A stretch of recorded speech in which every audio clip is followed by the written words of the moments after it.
জানেন নাকি 1870-এর আগে রাতে ঢাকার রাস্তাগুলো ডুবে থাকতো অন্ধকারে।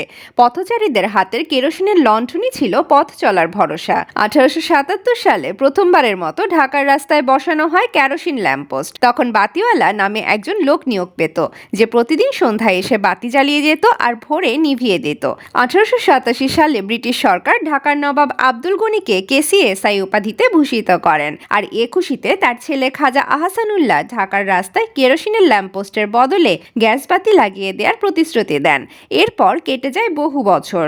নবাবজাদার যথেষ্ট সদিচ্ছা থাকা সত্ত্বেও ঢাকার মানুষ সড়কে প্রতিশ্রুত গ্যাসবাতির দেখা পায় না। শেষে বহু চেষ্টার পর 1901 সালে খাজা আহসানুল্লাহ প্রায় 3 লক্ষ টাকা খরচা করে ঢাকার সড়ক আলোকিত করার ব্যবস্থা করেন, তবে প্রতিশ্রুত গ্যাসবাতি দিয়ে নয়, একেবারে বৈদ্যুতিক বাতি জ্বলে সড়কে। পুরো বাংলায় দার্জিলিংয়ের পর ঢাকাতেই বৈদ্যুতিক বাতি বসানো হয়। হাতিরপুলের কাছে বসানো হয় পাওয়ার স্টেশন। তবে বৈদ্যুতিক বাতি জ্বলায় যে কেরোসিন ল্যাম্পপোস্ট হারিয়ে গিয়েছিল তা কিন্তু নয়। দামে সস্তা হওয়ায় বৈদ্যুতিক বাতির পাশাপাশি বহুদিন ধরে কেরোসিনের বাতি জ্বলত ঢাকার রাস্তায়।